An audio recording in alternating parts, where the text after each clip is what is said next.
Hi. Hi. Um, Today we're sitting with Sarah and Will, and they have come to me to ask me some questions about how to sell a house that they've recently inherited. So I'm going to turn it over to you, Sarah, and just tell me a little bit about your situation, and then, pose any questions that you might have to me, and I can walk you through the process. Yeah, thank you so much for taking the time to meet with us, Geri. So I recently inherited a property from one of my relatives. It's pretty worn down and cluttered. They were hoarding some things, and so we're just a bit overwhelmed. We don't think we want to keep the property. It's something that we'd be looking to sell. So we had some questions for you. I think first being, like I mentioned, we're not interested in keeping the home. There's a lot of clutter. So what's the best way to go about preparing this home for sale? Okay, well, just to let everybody know, we've taken the tour through the house and I see what you're talking about. It's pretty full of personal articles. There's a lot of deferred maintenance. Yes. It's pretty rough. And so you need a couple of things here. First, we need to engage the services of an estate sale person. And we need to get on their schedule because they're really busy. So I have a couple of people that I work with, and what they'll do is they'll come over and they'll give an assessment of the house. They have to meet their minimum.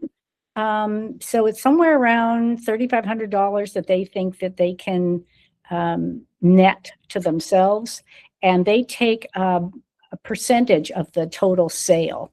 And after the sale is over, they will call haulers to take away anything that hasn't sold. And some of these estate sale people will put articles on Craigslist or offer them free to decrease the amount of the final hauling. Not everything is going to sell. As you can imagine, there's a lot of stuff there that people will not want. But this process takes about a month because they have to come and they have to sort, they have to set it up, they have to advertise. Then they usually have 2 weekends of sales, and then the cleanup happens after that. So that's the first step. Once the house is empty, then we have our inspectors come in so that they can actually see what is going on, because when the house is full of personal articles, it's covering up a lot of issues like things under the sink. We can't see leaks. We can't see stains. We can't see on your hardwood floors. We can't see where it might be damaged. So that's why we have to wait. We can get some things done like a roof inspection, a sewer lateral inspection, because those things are outside the property. And we can get bids for yard work and things like that. But inside, we have to wait till it's empty. And then once we have collected all of those reports and we have some numbers to work with, then we can create a budget and figure out how much money you want to spend to do the repair work and decide which things are the most important. Awesome. So in that same kind of a realm, Geri, I'm curious if we sell the home as is that something that you recommend, or should we actually fix some things up? Okay, that's a really common question that I get, and it depends on you. Okay, so you can sell the property after it's emptied as is with all of its warts and pimples. And here's what's going to happen. In our market, the buyers expect a home to be in move-in condition. And if it's not, they don't want to pay you top dollar. So, and also sometimes if there's really difficult problems there, they have to be repaired or a lender won't lend on the property. So first of all, we have to find out the extent of the damage. It may be that it's so bad that only contractors will want to buy it to flip it. And there's plenty of those people out there. However, they only want to pay below market value because they want to make a profit. And so it really depends what you want to get out of this property. Do you want to get, you know, a lot of money, or do you not care and you just want to get out and you don't care what you get? Absolutely. And so that's something that you have to decide, because if you let's say fixed up, this property will sell for $1 million, but not fixed up, it might sell for 575 or 6. After costs of sale, are you going to be happy with that? Maybe, maybe not. So is it going to take 400,000 to fix it up? Probably not. So you have to figure out, well, am I okay with the renovation process? And just to let you know, that's my specialty. I take care of project managing that kind of a project. So you don't have to be involved in the day-to-day project management of making sure that contractors show up and get it done. That's my job. Awesome, because that's incredibly overwhelming. We couldn't even think about that one. Yeah. Well, you're both working full-time. It would be impossible for you. That's why, I work full-time doing this. It's a full-time job. From your perspective and experience, are there like any repairs or upgrades that tend to give the best return on investment? Yeah, there are. Just baseline paint. Paint is, will cover a multitude of sins and make a house look refreshed. And, the kitchen remodels and bathroom remodels, everybody knows that those bring the best value. We want to redo floors. Flooring is important. People don't want to walk in and see a floor that is just completely trashed. That's got to be done. Then we start to get into, windows. Windows are another thing now that, really brighten up a house and provide energy efficiency. And I have a vendor who will give you a great price. And they do like 2-day installation, sometimes 1-day installation. Oh, wow. Yeah. So this stuff can move pretty quickly if you're ready to move forward. But yeah, people really want to move in condition. They don't want to have to do this stuff on their own because they don't have the time, they don't have the money, and they don't have the expertise. So they feel overwhelmed, just like you do. Yeah, for sure. Absolutely. Because I mean, even in that, right, going into like the next step for us, we see so many homes, example, like on Zillow or in general that have been on the market. Like, how do we know, like, where do we price the house? I don't even know. There's several price ranges. So how do we determine that? Well, we'll look at homes in, your general area that have sold in the last 6 months. And if there's nothing that's exactly like yours, sometimes we go back a few months extra, and then we adjust for the square footage, condition, and time of year. So generally, the best time to sell a house is between January and the end of April. After that, people start going away on vacations, weddings, holidays, and graduations. And so everybody's gone. And so when a lot of people are out of town, the number of buyers are a lot less, and therefore, it's not as much of a demand. And also people like to wait until the summer to get their house on the market, so there's more supply. So you have less demand, more supply, lower price. And so I recommend to people that they get their house on the market the beginning of the year. That being said, houses sell 12 months of the year. So it really depends on condition, what you put the house on the market for, and how quickly you want it to sell. Awesome.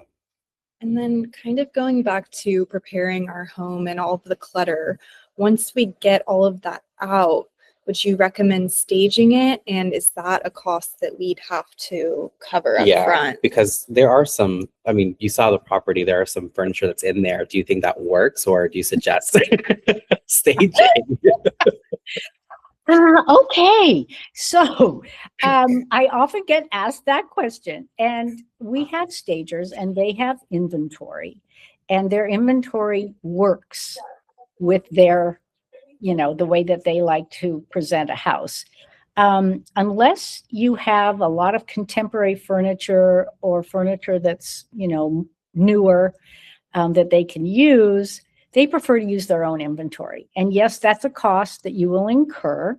But you more than get your money back, because when people walk in and they see, a house that looks like a designer designed it, which they have, they feel more apt to stay in the property longer because they feel more comfortable. They don't feel like, ew, this is icky and dirty and this stuff is old. I don't like this. So they spend more time in the house initially. They look around more carefully. They start to imagine themselves in the house. Maybe they'll sit down on the furniture and imagine how it feels to sit in the living room. It really helps sell the house. Got it. Yeah. For sure. No, I mean, absolutely. I mean, every time I go into where we go into Restoration Hardware, that's what we feel. We never want to leave. Exactly. And most people, which is really funny, is they move into the house and the house just immediately gets full of clutter and it never looks the same. No, it's exactly it. It's so quick. Yeah. Just a mess, but they have it in their imagination that they're going to move in and it'll be this beautiful, freshly designed house that's how they're going to live. But that's more in their imagination. I wish that was the case. Right. And then Geri, you actually touched on it a little bit when we were talking about the staging part, but what other costs should we kind of expect aside from, we talked about the renovation, well, not renovations, but if there are any fixes to be done and so on, what other costs should we be expecting? Well, we talked about upgrades. There are reports for the inspections, and usually the total cost for reports runs somewhere about $1,000, $1,100. Renovations can, in a case like this, they might go over 100,000. And then there's the cost of sale, the commission, transfer taxes, escrow fees can kind of be overwhelming. Yeah. Yeah. And I worked for a company called Compass, and they can loan you a pretty large portion of that money. And there are other ways to finance it, which I can help you with. Oh, that's awesome. Yeah, because we're thinking about it too. I'm like, we're not trying to spend so much out of pocket. We just got this. Yeah, seriously. So you've worked with other clients who have used Compass Concierge then? Oh, yeah, a lot. And, we can supplement that.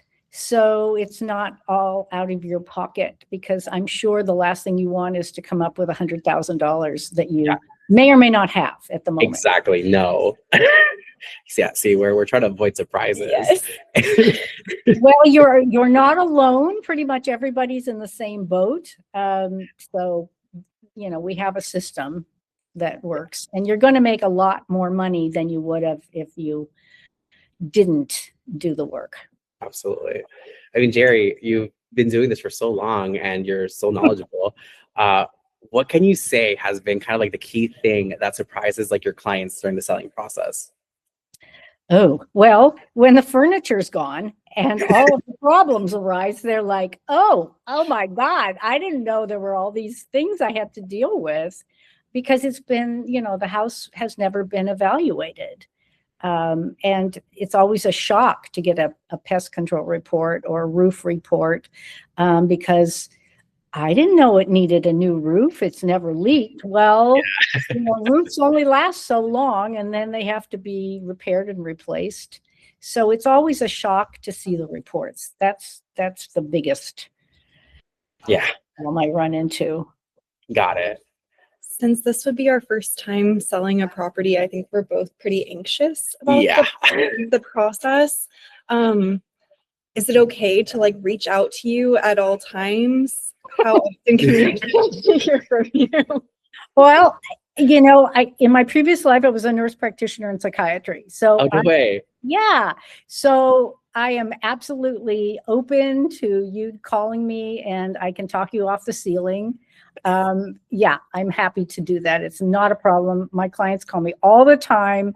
And, usually the things that they call with, I can figure out a way forward that isn't too traumatic or anxiety provoking. So yes, of course, you can call me. Oh my gosh. I guess the only other question I have is going to be, let's say, knock on wood, right? Everything goes fine and we have multiple offers. Like how do we go about that? Okay. So once the house is all cleaned up and it looks gorgeous and we have the cleaners come in and the windows are all shiny, we generally have 2 weekends of open houses, Saturday and Sunday. And we tell people up front, we have all the disclosures filled out and we've created a disclosure packet.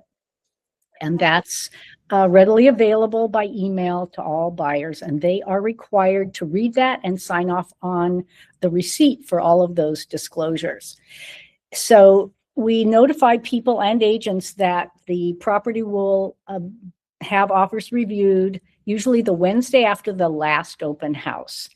And they have to be uploaded through our system. And we create a spreadsheet for you and then send that spreadsheet to you. And usually there's 1 or 2 that are at the top. And we look at those and we decide, should we just take the top offer or should we counter them? What are the terms of the offers? Is it clean? Is it fast?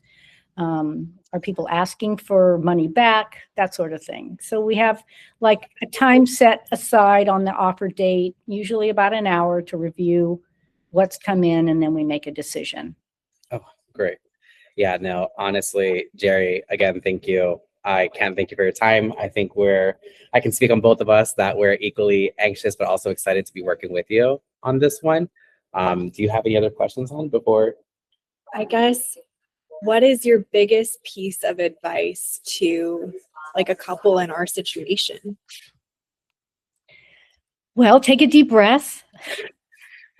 Make sure you get plenty of sleep and that you're eating properly. And just if you have questions, you can create a list for me once, we empty the house and we'll go over everything. We're just going to take it in bite-sized portions so that you don't feel overwhelmed. Yeah. If you try to look at this and figure everything out immediately, it's not going to happen. We have to do it step by step, inch by inch, and then we'll work through it. It's not something that you can solve in one day. And there will be things that just surprise you, stuff that happens that no one could have predicted. And we will work through all of those, issues that come up. It just, you have to just take it one day at a time. Yeah, absolutely that part. Well, we appreciate your time so much, Geri. Oh, you're welcome. Well, you two are so cute. We'll talk to you later, I promise. Okay. Thanks for coming by. Of course. Thanks, We'll be Geri. in touch soon. All right. Bye. Bye.